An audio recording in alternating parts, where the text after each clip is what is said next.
DSC వాయిదా వేయాలని, notification వాయిదా వేయాలని జరుగుతున్న పెద్ద ఆందోళనని ఈరోజు ముఖ్యమంత్రి స్వయంగా వక్రీకరించే ప్రయత్నం చేశాడు.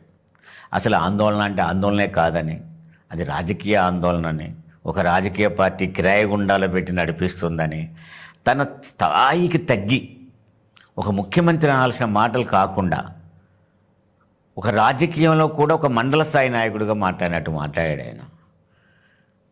కోచింగ్ సెంటర్లట ఈ ఉద్యమాన్ని నడిపిస్తున్నాయట. ఈ ఉద్యమం నడిపించి వాటి వెనక కోచింగ్ సెంటర్లు ఉన్నాయట. నోటిఫికేషన్ కనుక వాయిదా వేస్తే ఒక్కొక్క కోచింగ్ సెంటర్కి 100 కోట్ల లాభం వస్తుందట.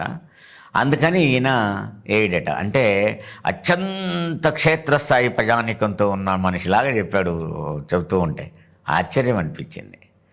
ఎస్, ఒకవేళ ఆందోళన చేస్తుంటే ఆందోళనకారులతో పిలిచి వాయిదా వేయడం వల్ల నష్టం ఏంటో వివరించు, చర్చించు. ఆందోళనకారులు పట్టుకొని నీ మీడియా ఏమో బండపూతులు తిడతారు, ఆడవాళ్ళని చూడకుండా కూడా శంకిని అనే పదం వాడారు. మీరేమో వాళ్ళని కిరాయిగా ఉండాలన్నారు. ఈరోజు నేను చూశాను చేవెళ్ళలో ఒక మహిళ ఆవేదన. Hi friends, CM Revanth Reddy గారికి ముందుగా నమస్కారం చేసుకుంటున్నాను. ఎందుకంటే డిఎస్సి సిలబస్ చాలా ఎక్కువగా ఉంది. నాకు 3 పిల్లలు ఉన్నారు. ఆల్రెడీ పిల్లలను చూసుకొని చదువుకోవడానికి చాలా ఇబ్బంది అవుతుంది. టెట్కి డిఎస్సికి మధ్యలో టైం 20 డేసే ఉంది సార్. మీ కాలు నొక్కుతా సార్, మీకు దండం చేస్తా సార్. డిఎస్సి పోస్ట్ పోన్ చేయండి సార్, మీ కాలు నొక్కుతా సార్. నా భర్త నా మీద నమ్మకం చాలా పెట్టుకున్నాడు. నా నమ్మకాన్ని మమ్మ చేస్తున్నాను అనిపిస్తుంది సార్. బతకాలనిపిస్తలేదు నాకు. ప్లీజ్ సార్, పోస్ట్ పోన్ చేయండి సార్, మీ కాలు మొక్కుతా. మా ప్రయత్నం చాలా చేస్తున్నాం కానీ మీరు అంతా టీఆర్ఎస్ వాళ్ళు చేపిస్తున్నారని అంటున్నారు. అదేమి లేదు సార్, సొంత ప్రయత్నంగా చేస్తున్నాం సార్. మీ కాలు మొక్కుతా సార్. డిఎస్సి పోస్ట్ పోన్ చేయండి సార్.